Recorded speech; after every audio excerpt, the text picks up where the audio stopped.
Olá, tudo bem? Seja bem-vindo ao Alesp Conecta de hoje. O tema por aqui: os pais devem ou não ajudar os filhos na escolha da profissão? Bom, para falar com a gente, eu recebo Eduardo Moro, que é escritor. Seja bem-vindo, Eduardo. Olá Priscila, tudo bem? É um prazer estar aqui no programa, agradeço o convite. Que agradeço. Bom, para começar, vamos falar então o tema do nosso programa, né? Os pais devem ou não ajudar ali os filhos na escolha da profissão? Priscila, é um tema extremamente complexo, é um tema difícil, mas eu acredito que sim, né? Os pais são parceiros nesse processo de escolha profissional.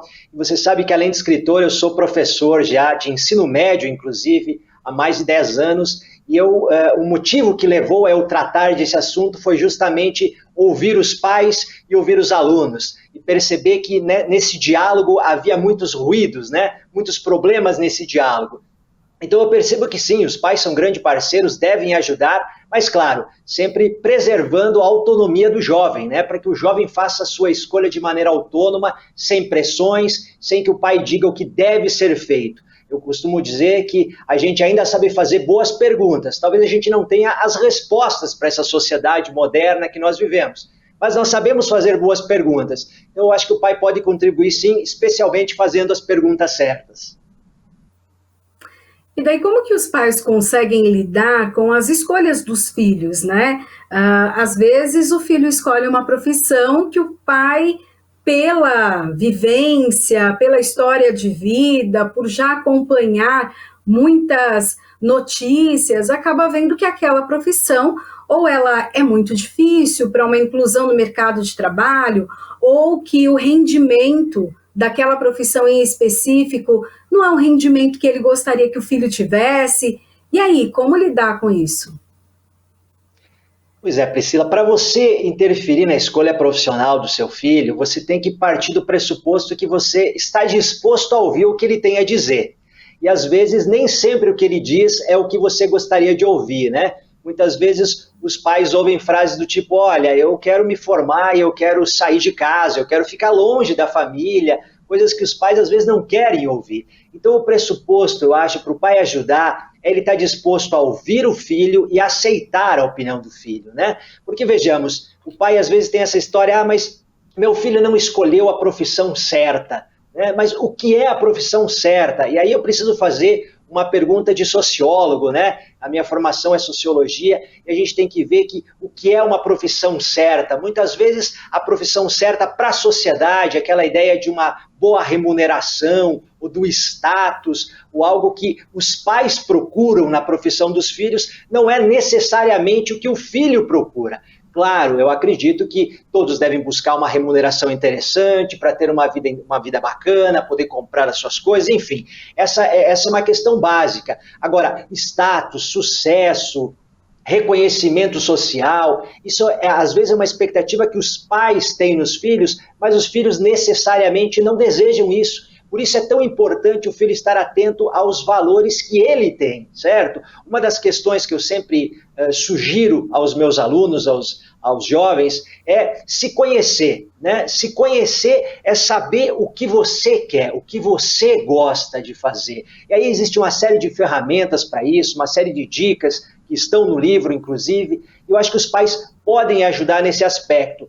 Mas, repito, a ideia do pai ajudar o filho é dar ouvido a eles, ouvir os seus anseios e, às vezes, abrir mão dos seus desejos para deixar que o filho seja a pessoa que leve isso, né? O protagonista dessa escolha. Afinal, nós vimos, não é difícil a gente encontrar por aí profissionais frustrados, tristes, né? Muitas vezes essa frustração até resulta em problemas físicos, né? Às vezes a pessoa fica deprimida.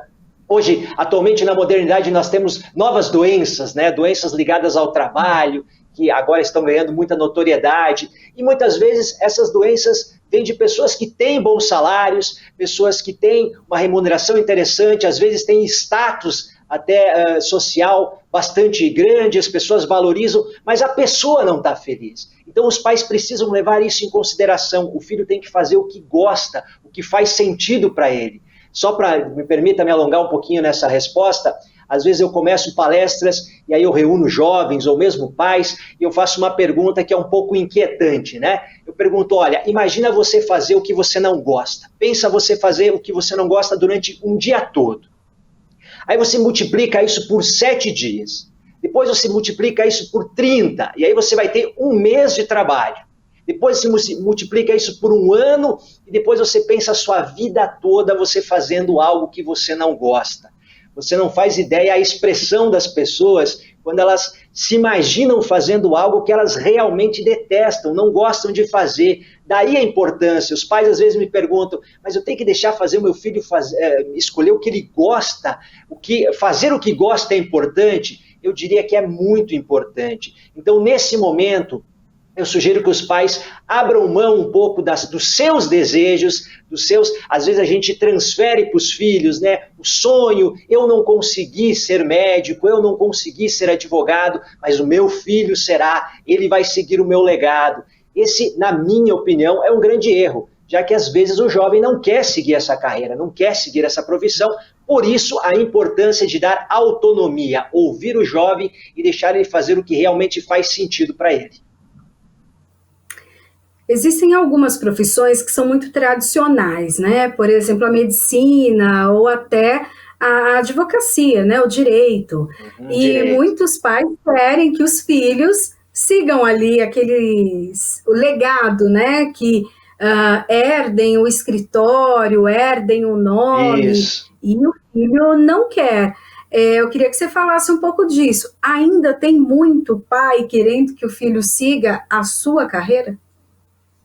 Priscila, a gente tem que entender que a nossa sociedade ela se transformou muito nos últimos anos, né? Veja bem, todo mundo traz uma experiência sobre escolha profissional e muitos pais trazem a experiência de não ter tido escolha, né? Muitos pais saíram do ensino médio, se fizeram o ensino médio, já foram trabalhar, ajudar nas contas da casa.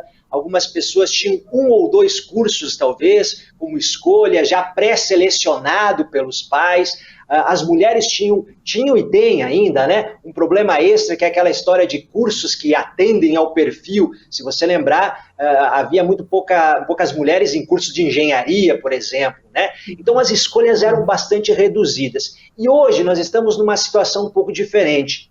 Os jovens têm mais escolhas, né? Então, por exemplo, hoje você tem várias universidades, você tem vários ensino à distância, ensino presencial, universidades públicas, privadas, faculdades, institutos federais, ou seja, há muitas escolhas hoje para os jovens. Porém, escolher também gera ansiedade, né? À medida que você escolhe alguma coisa, você abre mão de uma série de outras coisas que você não escolheu. Isso gera ansiedade. Respondendo sua pergunta agora mais especificamente, a verdade é que nessa sociedade moderna, pós-moderna, aí cada um usa o embasamento teórico que mais gosta, né? O que acontece é que os jovens hoje em dia têm muitas escolhas e as instituições sociais se transformaram muito e a tradição está perdendo um pouco da sua força.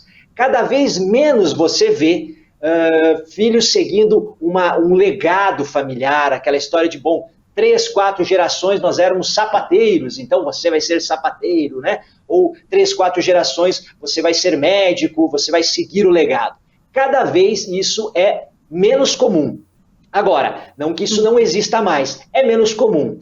E o fato do jovem não seguir uma tradição também tem um lado negativo. Veja bem, a tradição gera uma certa segurança. Você faz algo que todo mundo fez na sua família, há anos todo mundo faz a mesma coisa. Então a tradição traz uma certa segurança. À medida que o jovem rompe com essa tradição, escolhe profissões novas e diferentes, ele conhece um mundo diferente, um mundo de inseguranças, um mundo de novas possibilidades que não traz consigo a segurança de outrora, quando você escolhe, por exemplo, uma profissão nova, uma profissão que pouca gente faz, né? Existem muitas pesquisas que os meus alunos acham até assustadoras, aquelas pesquisas que mostram que a maioria das profissões ainda nem foram criadas. Eles ficam desesperados, mas como é que eu vou escolher algo que não foi criado ainda?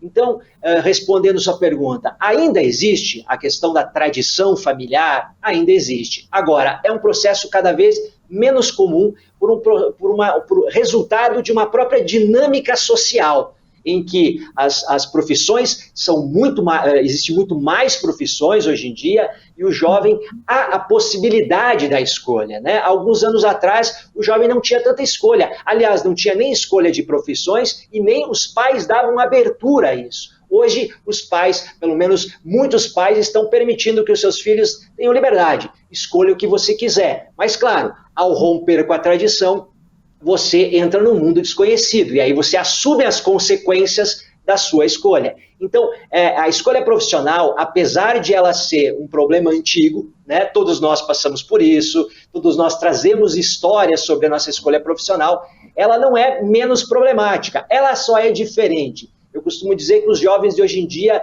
eles não são nem vítimas e nem privilegiados. Eles são simplesmente resultado da sociedade atual, que nós vivemos, novas condições. E os pais, às vezes, se sentem um pouco perdidos nessa nova sociedade, né? E não sabem exatamente como agir. Por isso, eu acho que o pai tem que lidar com a ideia de autonomia do jovem e fazer as perguntas e não tentar responder as perguntas que vai fazer para o seu filho.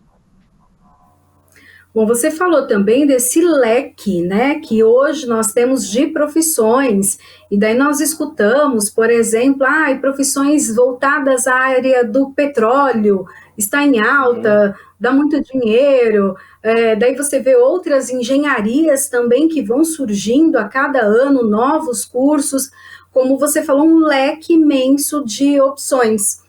O que acontece também é que tem jovens que escolhem a sua profissão, começam ali a estudar, né, na universidade, chegam depois de 2 anos e meio, e entendem que não é aquilo que faz feliz, que se realiza.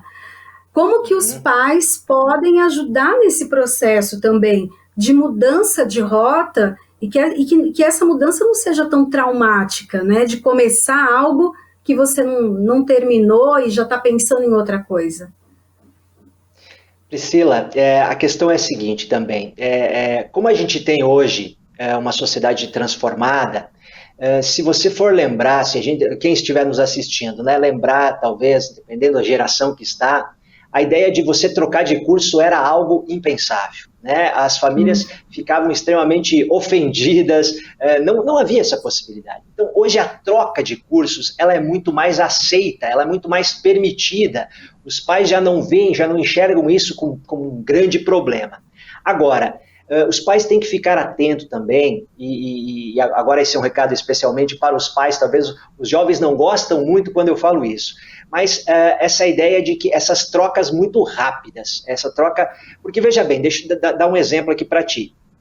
Muitas vezes o jovem entra no ensino superior com muitas expectativas, né? Eu costumo brincar não, eu falo sério, né? Mas em tom de brincadeira, quando a gente sai do ensino médio e entra no ensino superior, a gente traz alguns mitos, né? Os mitos do ensino médio, que se propagam no ensino médio. O primeiro deles é o mito da liberdade. A pessoa entra no ensino superior achando que ele pode fazer o que ele quer, que ele pode escolher as disciplinas, que ele pode sair a hora que ele quer, que vai ser liberdade, que os professores são totalmente diferentes do ensino médio, né?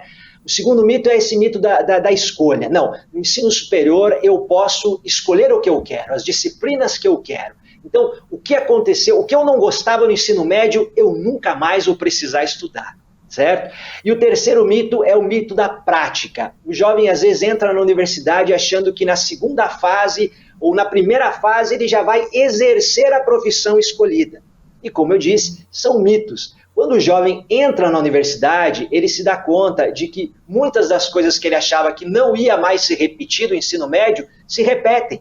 Continua tendo provas, continua tendo horários de estudo, e a estrutura curricular do ensino superior, muitas vezes, eu acredito que na maioria das vezes, ela empurra as disciplinas práticas lá para frente. Então, às vezes, o aluno está na terceira, quarta fase e ainda não experimentou a profissão.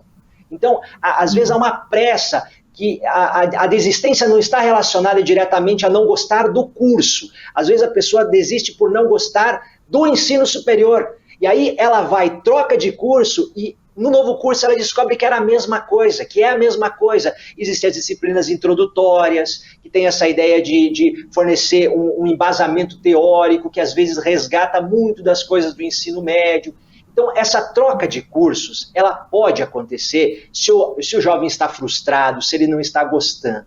Agora, eu como sugestão aos pais, eu diria, faça certas perguntas. Será que ele não está gostando do curso? Ou ele está frustrado com a estrutura da universidade, a estrutura curricular da universidade, a demora para praticar a profissão, né? E caso se descubra, e aí um outro ponto importante, caso se descubra que o jovem não se identifica com o curso, não gostou do curso, essa troca de cursos também tem que ser cuidadosa e eu sugiro que os pais fiquem atentos a isso. Por quê? Normalmente, quando o jovem descobre, ele acha, né, descobriu que ele não quer mais seguir, o que ele vai? Ele corre na secretaria e tranca o curso. E ao trancar o curso, aí ele começa a pensar, bom, o que eu vou fazer agora? Vou para outro curso?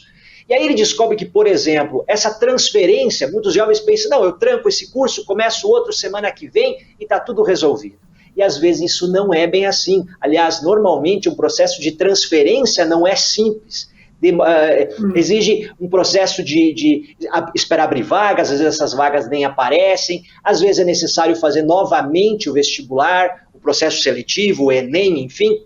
E aí o jovem desistente, ele acaba ficando sem fazer nada.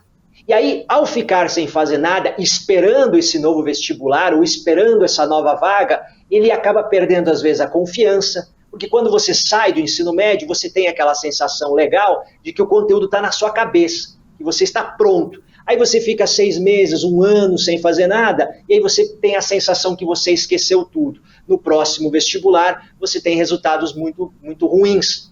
Ou você pensa, não, eu vou aproveitar esses 6 meses para trabalhar, o que não tem problema nenhum, gente. Quem quiser trabalhar, eu não digo que tem que passar pelo ensino superior. Agora, se é um desejo passar pelo ensino superior, cuidado, porque às vezes você vai fazer um trabalho de 6 meses, 1 ano, você começa a ganhar dinheiro, e aí você acaba ficando sem tempo, você se motiva, você está ganhando seu salário, mas aí você não tem tempo para estudar, você não tem tempo para se preparar para o vestibular, e aí você tem resultados pífios novamente. Então você precisa ficar atento a esses aspectos. Uma desistência, ela deve ocorrer se o jovem não está satisfeito com o curso, é fato. Agora, cuidar nesse processo. A mudança de curso precisa ser pensada, planejada. Então é interessante você fazer um planejamento. Muito bem, eu vou trocar de curso, eu não gostei do curso, aí os pais podem ajudar. Eu não gostei do curso, eu vou para um novo curso. Ok. Enquanto isso, enquanto eu não consigo uma nova vaga, enquanto não abre o vestibular, o que eu faço?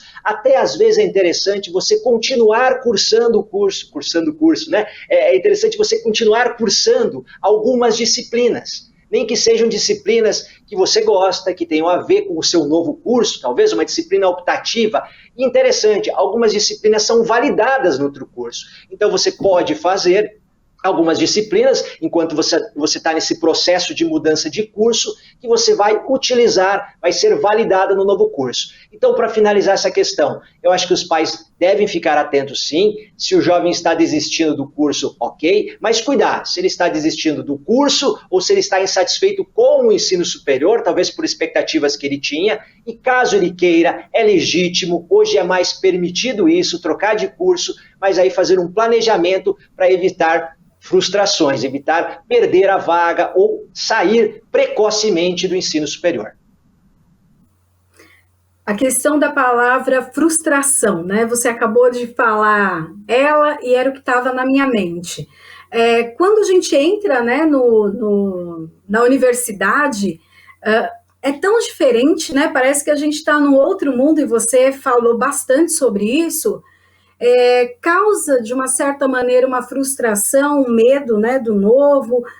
Você recebe tantas informações, parece que o mundo se abre na tua frente. Os pais precisam ajudar os filhos também nessa abertura de mundo, de enxergar outras coisas, porque até o ensino médio você vive ali com os seus amigos, com a sua família, e de repente você na universidade descobre o mundo, né? Eu acho que a verdade é essa, você descobre o mundo. Eu queria que você falasse um pouco de que maneira os pais podem ajudar os filhos também, para que eles não se percam. Se perder no que eu digo encontrar um mundo com que eles achem que podem tudo, que estão no controle, no domínio, e a gente sabe que não é bem assim, né? É verdade, Priscila. A questão é assim, na verdade a gente, agora novamente falando como sociólogo, né, a gente passa por processos de socialização durante nossa vida que são muito interessantes, muito importantes e necessários, né? O primeiro processo é na família, realmente, onde a gente tem essa relação mais próxima com nossos pais, a gente aprende os valores básicos ali, os valores que nos preparam para viver num segundo momento, o mundo do trabalho, o mundo da escola, né? E aí, no segundo momento, a gente vai para uma socialização em que esse mundo realmente se abre, a gente sai da nossa casa e conhece o diferente, conhece o novo, né?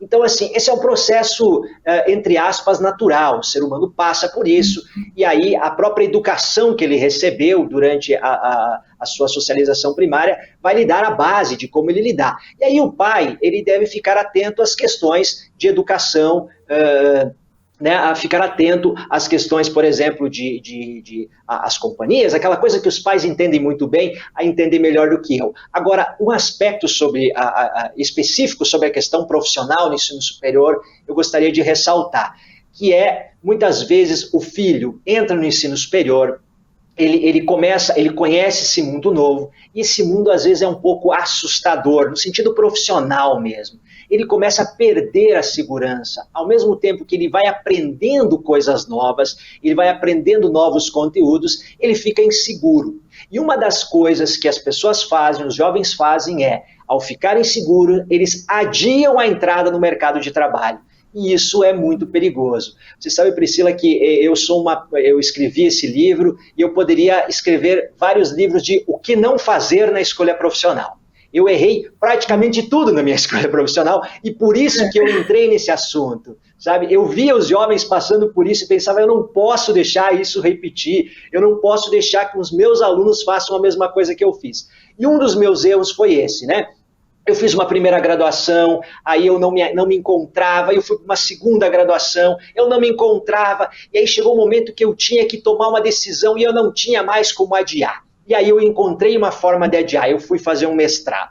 E depois que eu achei que não, agora não dá mais, aí eu fui fazer um doutorado. Então, assim, eu usei um pouco a vida acadêmica, e eu sou muito honesto aqui para vocês, com todos que estão nos assistindo, eu usei um pouco da vida acadêmica para me esconder, para fugir da profissão. E no final acabou dando certo, no final foi o caminho certo, mas o que eu diria para os pais incentivem os seus filhos no ensino superior a procurar a prática profissional o quanto antes. Para quê? Para que ele experimente a prática profissional e saiba se aquilo é ou não o que ele quer. E dentro da própria universidade existe uma série de ferramentas, uma série de oportunidades, né? Então, por exemplo, quem quer seguir mais a vida acadêmica pode fazer iniciação científica, né? Pode chegar no professor, conversar com esse professor, demonstrar esse interesse, e aí o professor vai selecionar esse jovem como bolsista, aí ele vai poder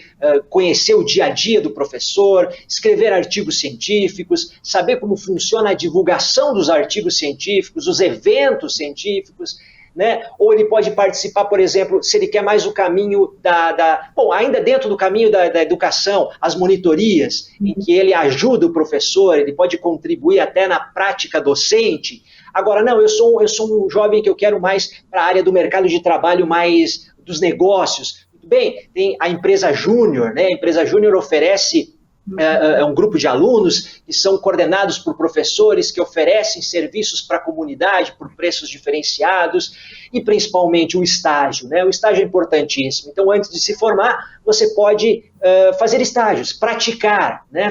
Conhecer o seu trabalho.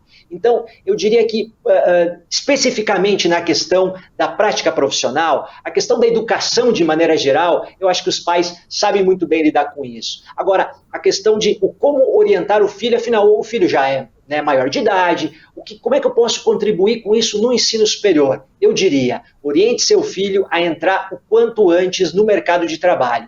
Não entrar no mercado de trabalho abandonando o curso, né? Mas durante o curso, conheça a profissão. E aí existem outras formas de você fazer isso. Eu lembrei dessas agora, né? Mas talvez visitar a universidade, pesquisar no site da universidade as oportunidades que o filho pode ter durante a sua formação para conhecer o mercado de trabalho, conhecer a prática profissional. Porque como você disse, Priscila, as aulas ali com o professor recebendo informações, isso é uma coisa. Isso é uma parte. Agora, a prática profissional, né? Eu, por exemplo, minha primeira graduação foi publicidade e propaganda, comunicação social. E aí eu aprendi uma série de teorias, e aí quando eu fui conhecer a prática, não, isso não é para mim. Só que eu só fui fazer isso muito depois. Se eu tivesse feito isso logo durante a graduação, certamente eu teria economizado alguns anos de um tempo que eu dediquei para uma profissão que eu acabei não seguindo depois. E até dentro do que você está falando, eu vivi uma experiência também dessa experimentação, né? Eu estava no primeiro ano de faculdade, entrei em comunicação social e no terceiro ano que nós iríamos escolher se rádio e TV ou jornalismo ou publicidade e propaganda, né? Eu já tinha determinado que faria rádio e TV. Só que no primeiro ano de faculdade, eu precisava ter uma renda para poder pagar a faculdade, né? E eu fui buscar estágio dentro da universidade. Fui trabalhar na TV da universidade. E lá, realmente, eu me encontrei, amei todo aquele ambiente. Depois entrei num outro projeto dentro também da universidade, com um professor e vários alunos. Nós fazíamos um programa para a Paz São Paulo. E disso eu fui para a reportagem, já no primeiro ano de faculdade. E aí já são 21 anos passados, né? Então é bem o que você falou, a experimentação. Talvez se eu tivesse esperado também, ido para a Rádio e TV, eu poderia não ser tão feliz e realizada como eu sou. E bacana isso que você traz, né? Esse despertar que você traz para a escolha da profissão, porque não é um período fácil, não é, Eduardo? Não é fácil escolher uma profissão. Priscila, até assim, o meu livro, né?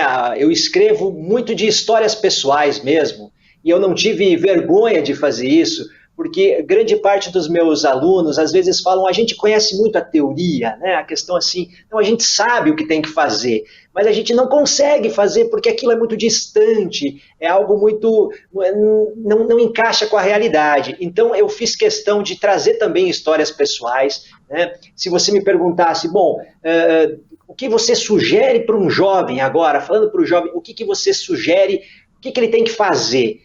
Eu revisitando a minha trajetória, não foi teoria não, eu mesmo percebi que faltou duas coisas para mim que hoje eu acho fundamentais. A primeira delas é você se conhecer, né? Veja bem, eu era um jovem extremamente tímido, eu não sabia o que eu queria fazer, eu chutei o meu primeiro curso simplesmente e eu caí na comunicação social. E não que jovens tímidos não devam fazer comunicação social. Às vezes até é uma forma de você deixar de ser tímido, né? Mas no meu caso não era isso, eu simplesmente estava perdido e escolhi publicidade e propaganda, comunicação social. E aí no curso, obviamente, eu descobri que, cara, eu escolhi isso por quê? Até hoje eu não sei responder exatamente por quê. Ou seja, eu não me conhecia, eu pedi conselhos para todo mundo, eu ouvi conselhos de todo mundo, mas eu esqueci de perguntar para mim mesmo, o que eu quero fazer. E na minha segunda graduação, eu fiz ciências sociais, né, sociologia, e aí eu também, agora eu vou fazer a coisa certa, e aí chegando no curso, eu descobri que o curso exigia basicamente leitura, algo que eu também não gostava muito de fazer. Então na minha segunda graduação eu descobri que eu não conhecia o curso, eu não obtive informações sobre o curso. Então essa minha experiência pessoal levou a resumir dois aspectos. Primeiro, conheça você mesmo, faça as perguntas para si mesmo, tenta saber o que você gosta, o que é importante para você, e a partir do momento que você tiver essas respostas, busque informação sobre o curso. Então, autoconhecimento e informação são dois aspectos muito importantes para que você faça uma escolha correta, para que você evite erros no futuro. Eduardo, para a gente terminar, o nome do seu livro? Como ajudar seu filho na escolha da profissão. Então é só dar um Google aí, achar o livro, se você está no período de ajudar seu filho, boas dicas. Muito obrigada pela sua participação. Imagina, Priscila, eu que agradeço, foi um prazer. Bom, o programa Alesp Conecta fica por aqui. A gente se encontra na programação da Rede Alesp. Tchau, tchau.